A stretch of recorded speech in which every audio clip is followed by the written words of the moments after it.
ইসলাম বলেছে, রামচন্দ্র বলেছে যে তোমরা মুসলমানদের উপর আক্রমণ করো। হযরত মুহাম্মদ সাল্লাল্লাহু আলাইহি সাল্লাম তিনি বলেছেন তোমরা হিন্দুদের উপর আক্রমণ করো।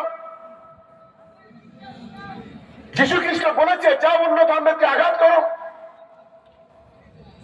আজকের কিছু রামভক্ত হনুমান আর কিছু মুসলিম সংখ্যালঘু উগ্র ধর্মীয় মৌলবাদ তারা আজকে গোটা বাংলাকে আগুন জ্বালানোর জন্য যে নোংরা খেলা খেলছে এটাকে অবিলম্বে বন্ধ করতে হবে। আপনারা মুর্শিদাবাদে দেখেছেন ধুলিয়ান, সুতি, শামসেরগঞ্জ, সেখানে আমার দুজন হিন্দু ভাই খুন হয়েছে, একজন মুসলিম ভাই খুন হয়েছে। বিজেপি বিভিন্ন প্রচার চালাচ্ছে। আমি আজকের ফেসবুকে একটা দেখলাম, আমার এক হিন্দু বোন সে বলছে বিজেপির আমাদের ঘর থেকে তেড়ে দিয়েছে, বিজেপির আমাদের লুটপাট করে দিয়েছে। এই শুভেন্দু অধিকারীর মতো নেতারা, এই গাদ্দার বেঈমান বিশ্বাসঘাতকের দল আজকে ভিতর থেকে বিভিন্ন জায়গায় অরাজকতা তৈরি করছে। আর আমাদের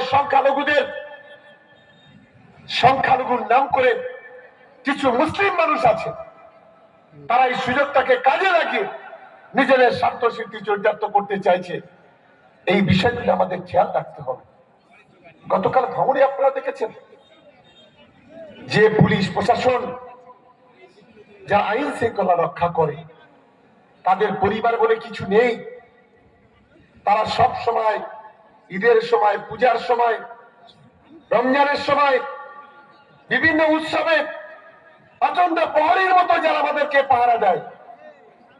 গতকাল আইএসএফ আশ্রিত কিছু সমাজ বিরোধী খুনি, ডাকাত, গুন্ডা, আমি নওশাদ সিদ্দিকীর মতো